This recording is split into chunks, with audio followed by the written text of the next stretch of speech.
Hi and hello everyone. Welcome back to this PMP exam preparation course.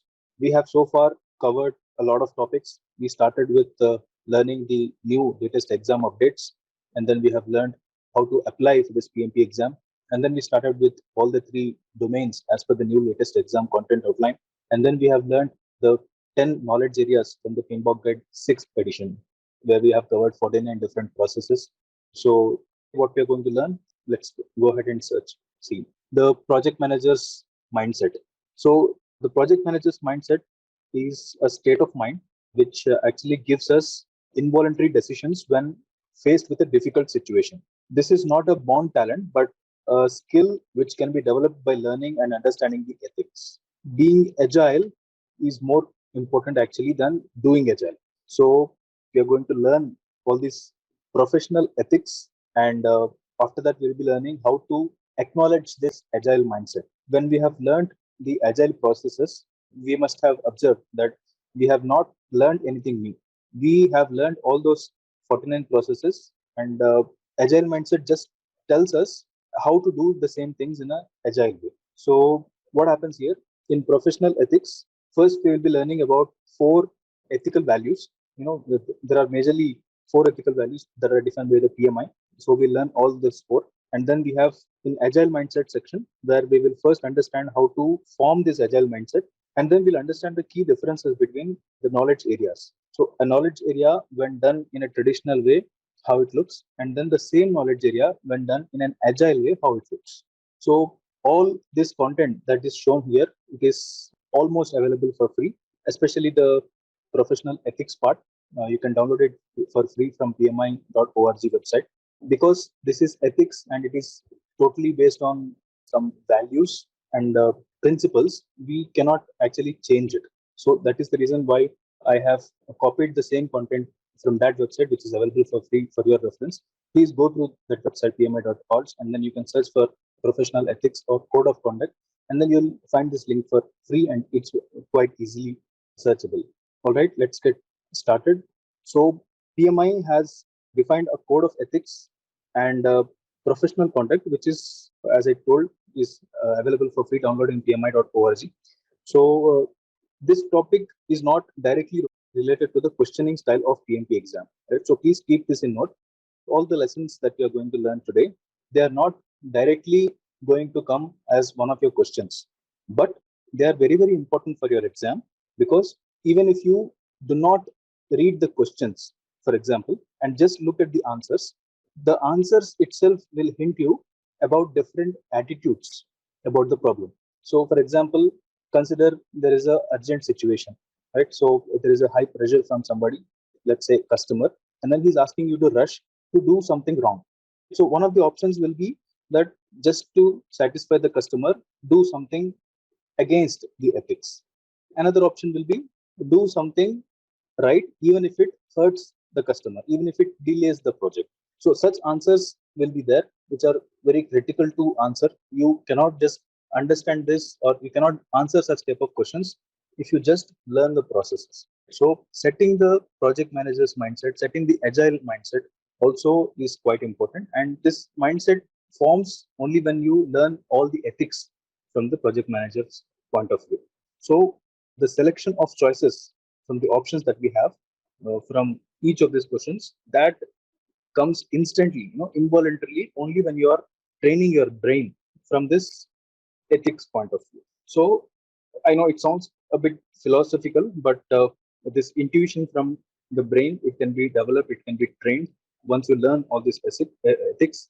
So once you are well versed with this ethics, and even if somebody is trying to influence you, you will not go in that pressure mode. So let us quickly go ahead and understand what these ethics are one by one. So let's started with this professional ethics. Right? Ethics, always promotes to do what is right and to do what is honorable. You have to, keep all these key points also in mind. You don't have to learn these by heart, and because why I'm stressing is these words are also mentioned in the PMI website. So the being ethical means being right and being honorable, right, as per the PMI's wordings. Ethics, these are not something which are restricted just to our work. if we aspire to reach higher standards in life, we need to adhere to these ethics at every place, right? We have to follow ethics at home, we have to follow ethics at supermarket, we have to follow ethics at gym, at profession, basically everywhere. So similarly, PMI has also defined such ethics to all the PMI members, and not just for the PMI members, of course, but everybody who has any one of its certification. PMI has a lot of certifications, right? ACP, CAPM, PMP. Everybody who is certified by PMI is bound by these ethics. So the main purpose of defining these goals or these ethics is to target, the evolution of this profession of project management. PMI strongly believes that project management is based only on these ethical values. So, what are these ethical values? As you can see on the screen, responsibility, respect, fairness, and honesty. These four are the ethical values. And now, what is this aspirational and mandatory conduct? We will learn each one of these ethical values in the slides to come, of course, and we will learn them by understanding these aspirational conducts and mandatory conducts. These conducts are actually associated with each other. So that's why before we move ahead, it's important that we learn what is an aspirational conduct and what is a mandatory conduct as defined by the PMI. So aspirational conduct is nothing but it's a behavior that a project manager strives to adhere to.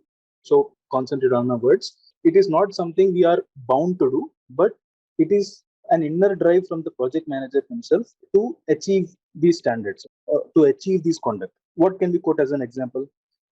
As I rightly mentioned before, not hiding a delay in the project with the customer. There is a delay that is going to happen, and the customer has to know what is truth. So you as a project manager, even though it hurts the customer or your senior manager, you must hold to the truth, and it's your responsibility as a project manager to go and update this to the customer. Right. So that is the aspirational conduct the PMI is expecting from all of its project managers. Similarly, the mandatory conducts. These are slightly more tougher. When I say tougher, we are bound by these mandatory conducts. These are something which the project manager does not do from within, but he is bound to do this. So if a project manager does not hold to this mandatory conduct, then he may even be prosecuted for doing so. What can we quote as an example? Consider a customer is asking you to do something illegal. So some illegal doesn't mean you just have to do murder or theft or something like that, but illegal is anything that is not within the law of the land. So consider an example. In Europe, people are not allowed to work on Saturdays and Sundays. Just an example. But in India, people are allowed to work on a Saturday also, and sometimes even Sundays people are allowed to work. So if you go to a European supplier and if you force them to work on a Saturday, that is something illegal. So if you force them to work on a Saturday or a Sunday, you may even be penalized by this labor laws. So we have to follow the law of the land, and that is just an example. So there are so many such mandatory conduct against each one of these ethical values. We'll learn each one of them one by one. So if the basic difference is understood between aspirational and mandatory conduct, it is going to be very, very easy for you to learn all these four values to be a better project manager. So let's quickly go ahead.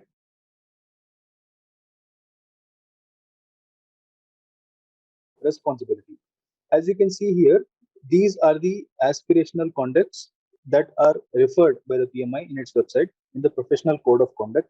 You can download it for free, as I mentioned. And similarly, these are all the mandatory conducts. So when I read out each and everything, it will be too lame for you to understand.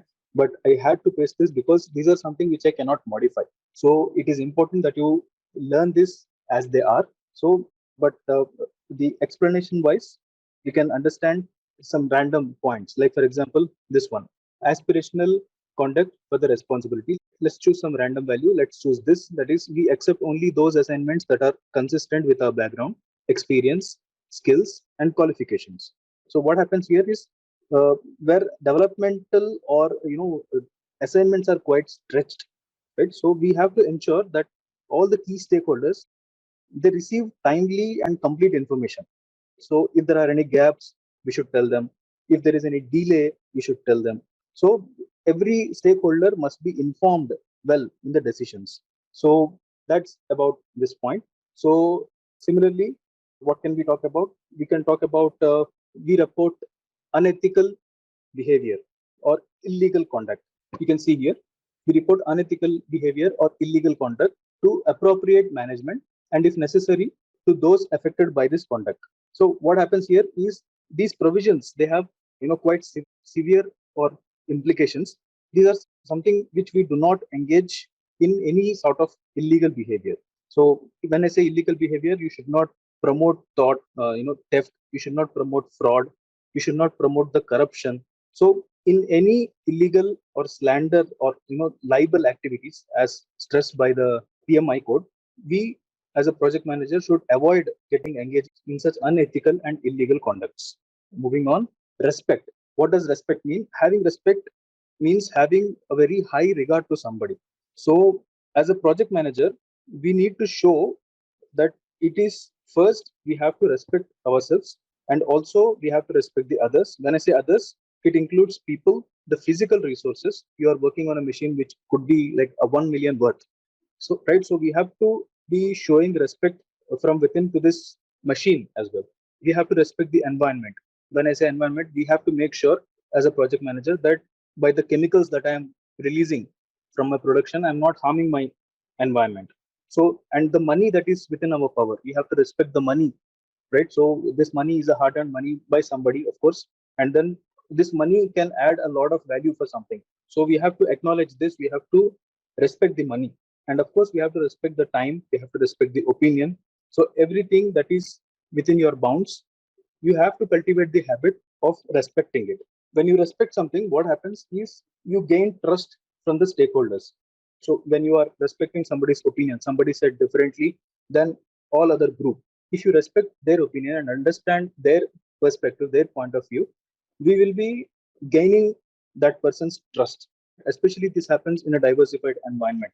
So let's have a quick look at what aspirational conduct and mandatory conducts that there are, which are related to this respect.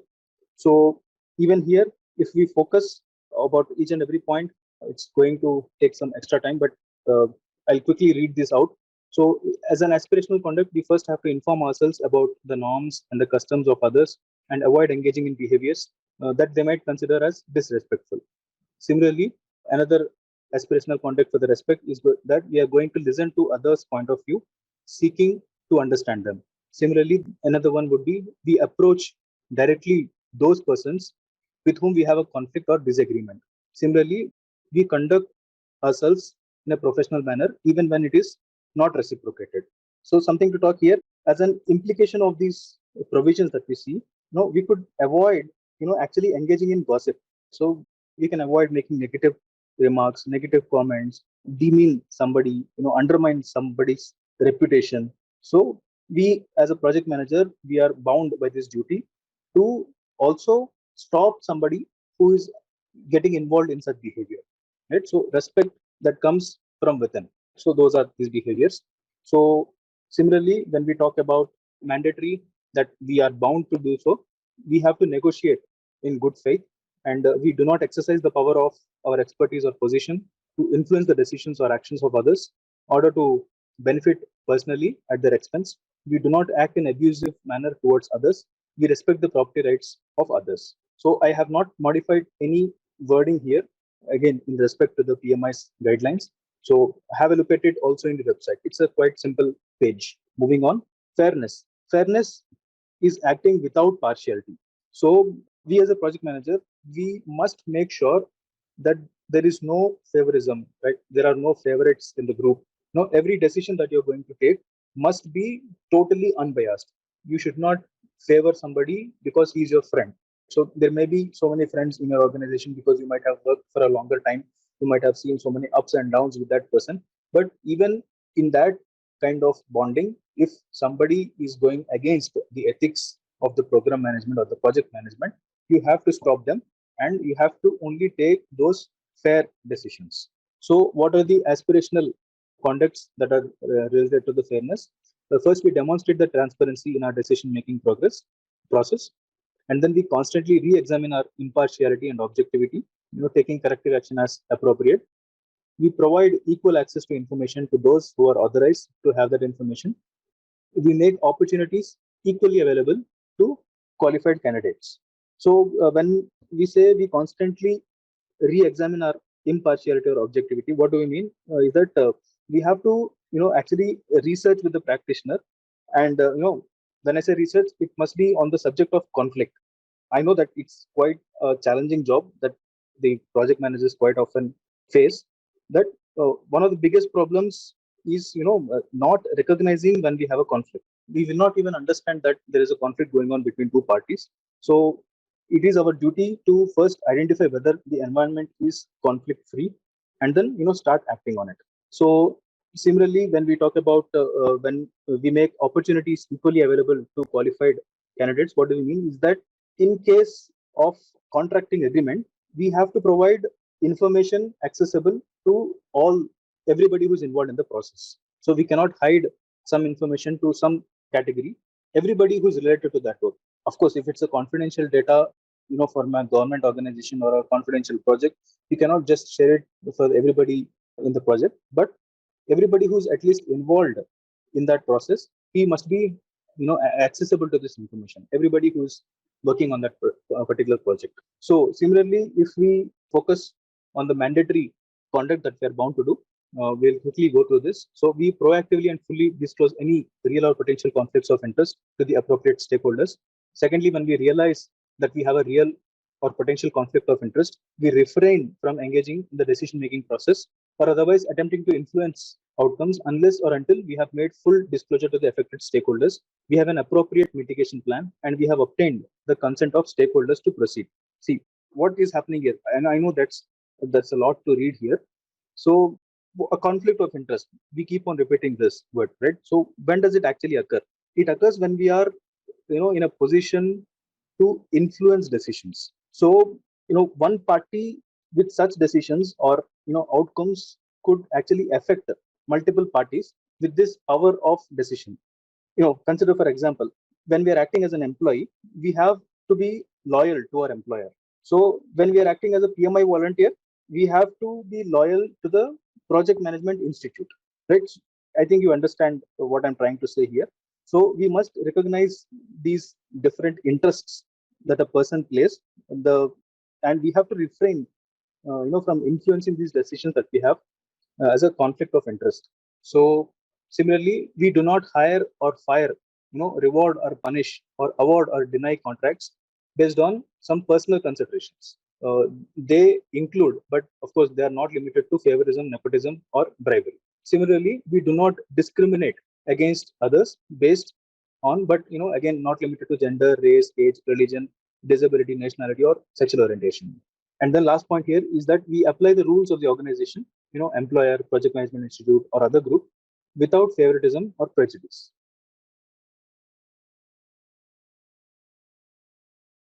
Moving on, honesty. To actually become honest, first, the project manager should understand the truth by going to depth of the problem, and then being truthful about learning in our own communications. So we have 5 aspirational conducts to follow here. We earnestly seek to understand the truth. We are truthful in our communications and in our conduct. We provide accurate information in a timely manner. We make commitments and promises, implied or explicit, in good faith. We strive to create an environment in which others feel safe to tell the truth. So here also there is one catch. When we say we provide accurate information in a timely manner, what do we mean? Is that an implication of these provisions could be that we take appropriate steps to make sure the information that we are basing on is quite reliable, accurate, and timely. So it includes you have to have courage to share bad news also. And similarly, we have mandatory conducts where we do not engage in or condone behavior that is designed to deceive others. So including, again, but not limited to, making misleading or false statements, stating half truths, providing information out of the context, or withholding information that, if known, would render our statements as misleading or incomplete. So similarly, we do not engage in the dishonest behavior with the intention of personal gain or at the expense of others. So I think that's about it. I think the professional ethics based on the aspirational and mandatory conducts are well understood. it comes with practice based. This is not something that you should learn by heart. This is something you should practice a lot about. So with a lot of understanding of these values, these things should come, by your heart without a second thought. So again, do not expect any questions directly. What are the first aspirational conduct of honesty? No such questions is going to come here. These are only to set your mindset. So learn these things and then answer your exam with the help of these mindsets. Moving on, agile mindset. Let's see what we have to learn here. The agile mindset, it's broadly based on these 12 guiding principles first, based on which we have 4 agile values designed, which we will learn in the coming slides. And then our agile mindset is properly formed. So I think we have touched upon the agile values before. So I'll just give you a summary just in a little while. But these 12 guiding principles that we see, we have not touched upon before. But it is important that you learn these to form that agile mindset. Let's quickly over through what these guiding principles are. Again, here also I have not modified any of these guiding principles because as a project manager, we are not allowed to do so. These learning principles, they are designed based on or after so many discussions with multiple experts from multiple countries who came forward and then decided this. So just forward through them. You don't have to learn these things by heart, but read them as they are. Right? Do not modify these things because these are the principles upon which many values are based. And then upon these values, again, the mindset is formed. So the first guiding principle that we see is that our first or highest priority must be to satisfy the customer through early and continuous delivery of valuable software. Here, do not get confused with the software. These guiding principles, I think I have told you about this before. In 2001, the Agile practice has started and it was designed focusing on the IT sector only. And then slowly it got started getting absorbed and getting adopted by some other companies as well. So that is the reason why we see the word software here. You can replace this word in your understanding by any product or any result that comes as an output from your organization. So moving on, the second guiding principle is that welcome changing requirements even when we are late in the development process. Agile processes harness change for the customer's competitive advantage. So I think this is self-understanding. When you use agile processes, this adds up to the advantage in the competition. Right? So that is the guiding principle that we must hold on to. Moving on, deliver working software frequently from a couple of weeks to a couple of months with a preference to the shorter time scale. So always have to give preference to the shorter time scale. The longer process is good to have the, envision something, aspire something to become 5 years from now or 10 years from now, that's good. But it's not that good for planning because it's not so accurate, right? So all those things are imaginary things that we aspire to do, that we wish to do. But when we talk about the project, we have to be short, we have to be concise, and we have to be very accurate. And accuracy comes when you plan for a shorter period of time. And again, another catch, please do not confuse yourself with the software here. Here you can replace this with deliver working output. Any output. When I say output, it could be product, result, or a process. Moving on to the next principle, business people and developers must work together daily throughout the project. Right? So the stress here is about the daily part. Right? So we have Scrum meetings, we have daily Scrum meeting, we have weekly Agile meetings, we have bi-weekly retrospective meeting considering 2 weeks of sprint. Right? So this daily sprint is actually the most important part in the complete sprint. So I think talked about somebody complaining about this daily work, and the Scrum Master might be able to modify the frequency from daily to 3 times in a week. So that is all understood and agreed. But whatever frequency that we decide to, if not daily, if it is 3 times a week, you attend this meeting all the 3 times a week because you have proposed it to be 3 times a week. So whatever is that frequency that you come across, daily updating, daily attending that process, giving or taking these daily updates is important for the agile way of working. Moving on, build projects around motivated individuals. Right? So we have learned about green zone, red zone. So green zone candidates come under this motivated individuals. So that is the reason why we have to encourage more and more people getting transferred from red zone to the green zone. So we have to give them the environment and support that they need and trust them to get the job done. Remember, don't let the green zone people fall towards red zone people. Moving on, the sixth principle, that is the most efficient and effective method of conveying information to and within a development team is a face-to-face conversation. I know with the coming of the virtual team members more and more today, we are shifting our conversation styles or meeting styles more towards these team calls or Zoom calls. But you must have already understood this difference after working for 2 years, working from home because of the corona. The virtual way of working actually slows things down, especially when you are working in a collaborative type of environment. When I say collaborative, your work has to be done only when somebody else has finished his work. So when your work is something very dependent on somebody else's work, we always have to talk to them. So if you use the electronic media or this virtual meeting style, you have to take appointment of somebody. You don't know whether that person is free, whether that person is having some other work, some other urgent priority work. They are not readily available actually. So face-to-face conversation, not just based on the availability, but also gives us a sense of personal touch. When we look at them and we talk to them, we understand their facial expressions, we understand their body language. We can set ourselves to their own comfort and then get things done quite easily. So this agile mindset prefers that there is this face-to-face conversation a lot. Okay, moving on. Working software is the primary measure of progress. So again, do not confuse yourself with the working software. Here, what the PMI actually is trying to say is we have to show the progress in the project. So working software, that actually means that we have a working progress shown in the project. So that is our primary source of measure, not the documentation, not the emails, not the beautiful PPT, which says which shows a lot of things, but then at the end of the presentation, it just gives us no progressive status, right? So we don't want such documents. The ultimate measure of progress is going to be a working result. Moving on, eighth principle, agile processes promote sustainable development. The sponsors, the developers, and the users should be able to maintain a constant pace indefinitely. The stress here is about the constant pace. Sprint after sprint after sprint, we have a lot of sprints coming for 2 weeks, for 4 weeks, for 3 weeks, whatever was the frequency. The sprints happen continuously. Why? Because the number of tasks that we decide on a one particular sprint are to be closed in that particular sprint only. So you cannot just take away all of those tasks to the next sprint. Of course, when there is some backlog, we can constantly move that one or two backlog tasks to the next sprint. But the main target is this time boxing effect and then moving at a constant pace forward, right? And usually there is no gap between these sprints.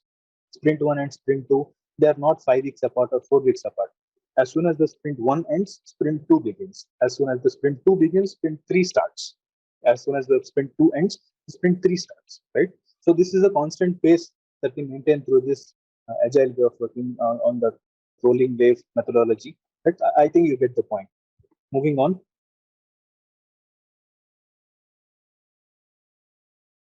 Ninth principle is that continuous attention must be given to technical excellence and good design enhances agility. So this continuous attention, again, how do we get it? The stress here is on the continuous, that every day when we are meeting in the Scrum meetings, we are giving continuous details to the statuses. Imagine you are meeting with the team once in a month or twice in a month, and then you take the statuses from each individual at that point of time. And now compare the same two persons meeting every day, discussing every day little progresses to that little task, whatever they're handling. So everybody is aware of everything that is happening from every stakeholder, right? So this attention goes to those tasks every day by each and every one of the team who is contributing to the project. So this helps the project move in the right direction a lot. Moving on, the 10th principle is that simplicity. The art of maximizing the amount of work not done is essential. The stress here is about not done. So we might consider the people here are lazy, but we have to also acknowledge that we are lazy. The more we don't do the work, the less energy we have to spend. Right? So being lazy is always considered to be negative. as I keep repeating the word lazy, don't also take my words in a negative way. This is something but smarter way of working. So if you avoid additional work, that means you have a lot of energy, or all the energy that you have, you can concentrate only on that little amount of work that you have to contribute to the project. So being simple, art of maximizing the amount of work not done, it's quite essential for the agile way of working.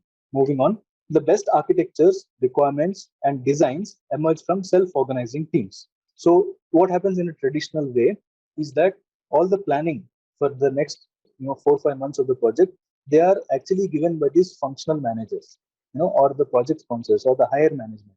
They decide what should happen in the project. The people who have worked in a larger organizations, they must be able to relate to me. All the instructions they keep, the people get from the higher management only, or the functional managers, or the heads of the department. There is no decision making given to the ground level people, right? So the ground level people are just following the orders from their respective managers. But in case of agile mindset, what happens is whenever we meet for a scrum meeting, you as a team member, as a valuable development team member, you bring out to the table all the tasks that you think are priority to you. So with this, what happens? Everybody brings their own priorities to the table from their own points of view. So different mindsets are there, different priorities are there, different points of view are there, and everybody is coming forward, contributing, saying, "See, this is my priority." So that task is actually taken as to do. That means what we are doing here, we are prioritizing the requirements based on the public opinion or the teams who are actually working at the ground level. So this is the self-organizing teams that they're talking about, and PMI always tries to promote these things. We have the last principle, that is, at regular intervals, the team reflects on how to become more effective and then tunes and then adjusts its behavior accordingly. Here, they are talking more about the retrospective meetings, the agile meetings that we learned about in the yesterday's class. Retrospective meetings is nothing but if any one of the project member or the team member feels that there is something wrong happening, right, or there is something unproductive going on, they can come forward and complain on this, saying that, see, we can do things differently here. And then they'll take the public opinion and then they'll implement this change. And this implemented change is also not absolute, right? So after one sprint or two sprint, even if this new proposal stops working, they can modify it back, right? We can also go back to the original working style, or we can form a new idea altogether. So that's about this principle. So these are the 12 guiding principles upon which the four values, for the four agile values that we have learned. So for those who do not remember, here is a quick summary. The four agile values that we see here, the here more valuable and less valuable. This is talking nothing but what we value in the agile over something which is less valuable, right? So for example, the individuals are more valuable than the tools. The interactions are more valuable than the processes, right? So similarly, responding to a change is more valuable in the agile way than following the plan. So based on these four agile values, which were, again, in principle, the result of the 12 guiding principles, are the basis for the agile mindset. So when we have adhered to these 12 guiding principles, when we have adhered to these four agile values, the agile mindset will automatically be formed. Moving on, now we will quickly hover through each knowledge area, and then we will compare how the same thing can be done in a traditional way and how the same thing can be done in an agile way. So we'll quickly go through each one of the point. So in the traditional way, what happens is we always have predictive approach to integrate something. Whereas in the agile mindset, we promote the iterative way of working and agile way of working to integrate something. So similarly, we allow the team members to determine how the plans and the components are going to get integrated in the agile mindset. And in the traditional mindset, the plans and the components are integrated by the higher managers. So in the agile mindset, again, the detailed product planning and the delivery is delegated to the team, whereas in the traditional mindset, the product planning is done by the functional heads. So agile mindset, we build a collaborative decision making by encouraging skills rather than some special skills. Whereas in the traditional mindset, we have learned in most of the processes that we usually go and consult one specialized expert. So before we move on to the next processes or knowledge areas, you please do not consider whatever is written on the left is wrong and whatever we have written on the right is the correct one. No, it's not like this. This is just a way of working, and this is just another approach to the same thing. So both are good for the project, but this is how some people prefer to do things. So and agile mindset is growing more and more popularity because some section of people think agile way of thinking is better than this traditional mindset. So do not confuse yourself with whatever is on the left or traditional is wrong and only the agile mindset is right. No, it's not like that. There are situations where sometimes agile doesn't work. So like for example, consider the operations management. In operations management, all the processes are quite set. So if you go and add some change to it, you might probably hit on the head by the production leader because you are changing something quite frequently. Just for the sake of laughs. The point here is that sometimes only traditional mindset is the best solution to a situation. So agile mindset is good, but not for every situation. Only when you are having quite challenging or ever changing requirements. In such dynamic environments, agile mindset works best. So with that understood, moving on to the scope. So in projects evolving requirements, high risk or significant uncertainty, the scope of the project, it's not understood very easily, at the beginning of the project. But as we move on to the projects, we understand in depth, or we actually get a clearer picture of the project as we move ahead. So the agile mindset focuses only on this aspect, right? So if you take the traditional mindset, we have learned before that it has a fixed scope. That doesn't mean we understand each and everything that is going to happen after 5 years of the project. But the traditional way is like that the complete project scope is already predefined. But in reality, that defined scope might not be very useful. So quickly reading out, in the agile mindset, we shift the focus on establishing the processes rather than spending more time defining the scope. And in the traditional mindset, we usually have a fixed scope. Similarly, in the agile mindset, we acknowledge the real business requirements, and they are different from the originally planned requirements. This is what I'm trying to say. In the beginning, whatever we have planned, it might not be the same after not even 1 month, right? So the reality is quite different than what we can imagine. So similarly, the requirements once planned, they are rarely modified, right? If humans can predict everything so well, everybody will be rich by investing in the stock markets. So we hope for something. We hope for something good to happen, but things might not always happen as we have hoped. So here, traditional mindset focuses a lot on this hope, and then a strong and stringent planning, and then they try to bring people to achieve this. So it's the agile way of working actually tries to break this kind of working. So again, for the sake of time, quickly moving on. In the traditional mindset, there is a predefined scope. In the agile mindset, we will define and then redefine the scope in the sprints. So in the traditional mindset, we have backlogs and additional work to the requirements. But in the agile way, we consider backlogs themselves as the real requirements.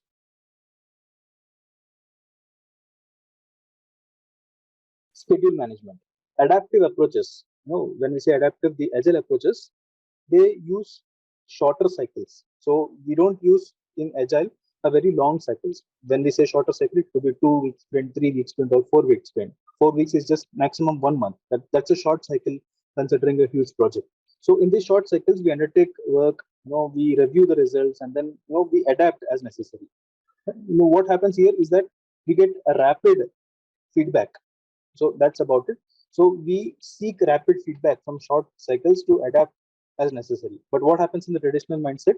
The project schedule, once it is fixed, once it is approved, it is not encouraged to be modified quite easily. So similarly, in the agile mindset, sometimes even the predictive and adaptive approaches are used together. So just because you are adaptive, that doesn't mean you should not use any pre-planned activities. So it's a mix of predictive plus adaptive. But in case of traditional mindset, only the predictive approaches are chosen. So here the adaptation rarely happens. Similarly, in the agile mindset, we combine traditional techniques with agile methods. Almost same point that we have seen here, but focuses more on the techniques. So here the scheduling techniques, whatever we have done in the processes, they are strictly followed, without any addition of the tolerances and all. Right. So the trends are slowly shifting towards modifying those traditional techniques by adding more and more variables to it. So similarly, effective application of tools and techniques happen. Here, the tools and techniques, whatever rules or whatever results that we get, we simply have to adhere or accept those results. Moving on, cost management. Projects with very high degree of uncertainty. What we have talked, the projects which has high variability, or the projects for which the scope is not fully defined, or maybe the benefits or the requirements are not very clearly understood. In this case, agile mindset works perfectly. So, as I keep on repeating from the previous knowledge areas as well, acknowledging a large scale planning, it's quite not practical. That is how an agile practitioner thinks about. But in the traditional way of thinking, the cost must be planned in advance for all the projects.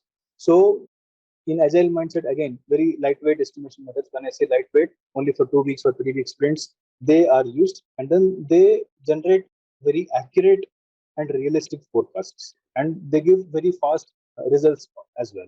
But here, only the traditional estimation methods are used. So here, for the overall project, there is a very vague type of cost estimation, but for the sprint cycle, this vagueness will be converted to detailed estimation, because we only have 2 weeks to plan. The whatever plan we have done for these 2 weeks, it's going to be quite accurate, right? So there will be no, the cost overruns are very minimal in case of agile mindset because of this work breaking down. So here the detailed estimates are done for each and every component in the very beginning of the project. So it's quite unpredictable. What happens tomorrow, we never know, right? So there might be suddenly some power outage and one of the machines stopped working suddenly. The repair costs gets added, and this we have never considered for the project costs, for example. So this traditional mindset plans for the complete product life cycle in advance, but the agile mindset tries to break this mindset. Similarly, there is a need of a lot of reserves here, because what we have seen here, we have planned for the complete overall project in the beginning, and when the project costs reach somewhere there, the actual costs go somewhere like this. So there is this gap of planned and actual. To bridge this planned and actual gap, we need that reserve costs, right? That reserve budget is needed, usually in the traditional mindset. And in agile mindset, what happens is that constrain the cost and modify the scope if necessary. In agile mindset, the same curve, whatever we have discussed, it is closer to the reality, because every now and then the planning keeps on changing in the direction of the actual costs. So we have not given that curve completely like this, or if I choose another color, instead of this traditional way of working, we will only plan the costs for 2 weeks, and then 2 weeks, and then 2 weeks, and then 2 weeks. So the curve of the actual and the planned cost, that follows almost the same path. Okay, moving on, quality management. So in order to navigate the changes, agile methods, they call for frequent quality reviews, frequent quality checks throughout the project. They don't do the quality checks at the end of the project, right? So that's about this. So the frequently using quality checking methods throughout the project rather than at the end of the project. But here in the traditional mindset, these quality checks are done at a very set points, at usually at the project life cycle gates, or the validation plan. It is all predefined. We will be doing the quality checks only at those set points. So here, nothing is wrong, nothing is right. Again, this is just a way of working. So similarly, in the traditional mindset, we improve. When we say improve, the improvement is a change. So that only happens when there is an unavoidable problem. But in the agile mindset, we call for changes. Where do we call for changes? In the retrospection meetings. Every 2 weeks, or in the middle of every sprint, there is this retrospective meeting where we assemble the people to give, or asking for the changes. Please tell us what we have to change. So you can see the difference in the mindset here. Similarly, in the traditional mindset, we try to achieve consistency by statistical process controlling, right? So we do the process for a really long duration, and then we try to predict how my process is going to be for the next years to come. But here, the quality issues and the inconsistencies, they come out when the team works in small batches of work. When we work for 2 weeks or 3 weeks, the shorter durations, the quality issues for that particular time period are going to come up, and those inconsistencies will be solved there and then itself. Similarly, in the traditional mindset, the Kaizen is imagined or envisioned to happen in a progressive working style. But here, the same Kaizen is achieved in an incremental working style. Every sprint is a progress, right? So every second sprint is a addition of work to the previous sprint. Moving on, resource. So in case of resource, what we do is the projects with high variability benefit. The projects which are highly volatile, they benefit from this agile mindset. I think I already told you this before, but in the traditional kind of mindset, what happens is that task priority for the resources, they are set similar to both stable and highly variable projects.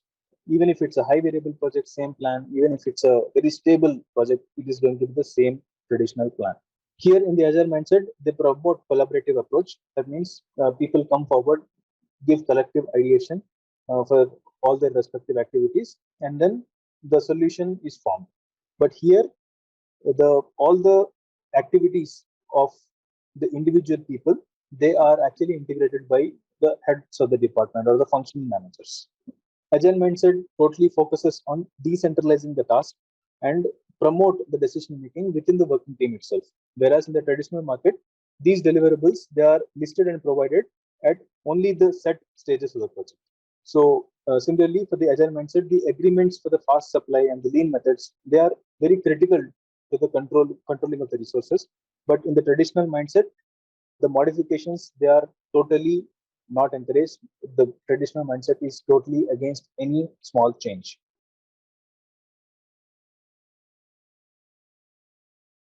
Moving on, communications. So what happens here is the frequency of the communication. We have a lot of feedback coming from the customers in case of agile mindset. So in this case, what happens? The people are motivated to come forward to listen to what my customer has to say. But here in the traditional mindset, communication is predefined in one particular forum only. Right. So the people learn about the project status only in the project status meetings or in the high level review meetings, which involves a lot of people. There is only one way communication encouraged a lot here. But in the agile mindset, in every scrum meeting or in every sprint, the customer is also allowed to come and participate, right? So you can see the difference in the mindset here. Similarly, in the traditional mindset, the hierarchy is followed in the communications. So a project manager or the functional manager talks to the HOD, the head of the department, and then the head of the department talks to the managers, and then manager speaks to the deputy manager, deputy speaks with the associate manager speaks with the assistant manager. This very long hierarchy is followed in the communication. Because of this, there is a loss of what we want to actually deliver. And here in the agile mindset, what happens is everybody who's in the working team, they are allowed to directly speak to the product owner. Product owner is usually a senior person who has connections with all these higher managers. That means we only have to update to this product owner who is already an expert, right? Who is already a source of all the information technically, right? So we have a direct communication from a person who is expert or who is aware of all the project updates, and then the communication happens both ways. Here, as I mentioned, already covered, it flows only through desired channels. You are not allowed to speak to the functional manager of a cross-functional team. But here, it's not like that. Many people from many team members, they come forward, and then the exchange of information happens in every possible direction. Here, the flow of information is sometimes also controlled. So some people are not allowed to send emails to somebody. The design information is not accessible to the person who is doing the purchasing activity. Sometimes the purchasers don't even have access to the design tools. So there is quite restrictive control. But here, every related or every project related document is saved in a common drive, which is accessible to everybody. So there is no restriction for a R&D person to look at the quality documents or for a quality person to look at the procurement documents. Every document must be saved and stored in a transparent location. Moving on to the risk. So what happens here is when we keep on repeating about the high variability, highly dynamic environment, this actually calls for a lot of uncertainty. Lot of uncertainty means there is a lot of risk. So that is the reason the agile mindset also gives a solution to it by frequently reviewing these processes. So every 2 weeks, every 3 weeks, we have a review of the tasks that are done. But in case of traditional mindset, these reviews are not quite often seen, right? So whatever is the task that the person is assigned to, he is doing that for his lifetime, right? So there is no review mechanism happening. Of course, the review happens when we have salary hikes or something like that. But here in the agile mindset, the people have to continuously face the reviews every 2 weeks, every 3 weeks, whenever the sprint ends. We have to answer the status of the project, why we have done something to close a task in a particular way. Right? It is all public. We have to be quite open and we have to give reason for every closure. We have to create stories, if you remember. So all these processes, what these are actually the reviews. So these reviews happen quite frequently. So in the agile mindset, the risk is controlled much better. Similarly, in the traditional mindset, the risk identification and mitigation is done in a predictive way. Whereas in the agile mindset, the cross-functional team, they propagate the knowledge from multiple points of view. Thereby multiple points of problems or solving the problem is done. So risk mitigation is much better here. Here the risks are listed only at very set, very predefined times, and only in those review sessions the risks are assessed. But here, each and every iteration, each and every sprint, we have a risk review. Here, the scope of work is unaffected by the risk assessment because the risk assessment is done at such point of time. But here, if we see a potential risk, all our priorities of the next sprint are going to change. We are going to adapt to the complete working style to address that risk first. So here we keep on working with that risk. Some risks keep turning into issues, but still our way of working continues to be in that direction. But in agile mindset, it's not like that. We completely change and adapt our working styles based on the risks that we identify. Moving on, procurement. So what happens here is that in agile environments, specific sellers may be used to extend the team, right? So in the agile team meetings, the sellers are also part of the project. So they are also considered as one of the stakeholders. When I say sellers, the suppliers, the vendors, the service providers, everybody. But here in the traditional way of working, the vendors, they are not part of the project meeting updates. They are considered to be somebody who's outside of our organization. Here in the agile mindset, whatever risk is identified, whatever problems we discussed, they are, the risk is actually shared between both the purchaser and the seller. But here, when there is a problem that is related to the part, even though the buyer company is responsible for the problem, the vendors are penalized, right? When I say penalized, even when we as a buying organization accept the problem, the part sorting techniques or the correction activities, all these activities, they are thrown towards the vendor to be done. So here it's not like that. The risk and the work is shared equally between buyers and sellers. Here in the traditional way, the vendors working methods, the organization doesn't give much importance to. But in the agile way of working, the agile sprints and all, they are propagated or they are shared with the vendors as well. So the inclusion of adaptive working styles happens also with the vendors. In the traditional way, the complete procurement process happens purely in traditional approach. But here, a mix of traditional plus agile approach happens. Moving on, stakeholder management. Here, the direct engagement with the stakeholders happens with multiple functions in multiple scrum meetings, right? But here in the traditional way, what happens is there are set of rules, right? You are not, the designer is not allowed to go and meet the person who is doing the controlling activity. So the HR is not allowed to meet the finance. So the logistics person is not allowed to meet the quality guy. Such rules are already set in the traditional mindset. In the traditional mindset, again, restrictive updates only to certain group of people. The updates, whatever are given, they are targeted only to certain set of people. But what happens in the agile mindset, we have already learned this a lot of times. The communication happens in the cross-functional way. So the information is available irrespective of the function there. In that meeting, whoever speaks, everybody else listens to it. So again, in the traditional mindset, we have independent working styles and independent working way of stakeholders. But here, because we are coming forward for a common cause, the other's working style might get adopted to somebody else's working style because that person is dealing with a more dangerous risk than us. So everybody's working style gets adapted to that one serious problem that the company is dealing with. When I say company, that one person who's working for that company. Similarly, here all the misalignments and miscommunications, they are easily cleared out because people meet every day, right? People meet every day, people talk every day. Any sort of miscommunication, even if somebody has not listened to that update one day, the next day when he pays some attention to that same topic, he will understand, okay, that there is something moving in one particular direction only. But here, the communications happen only within those teams.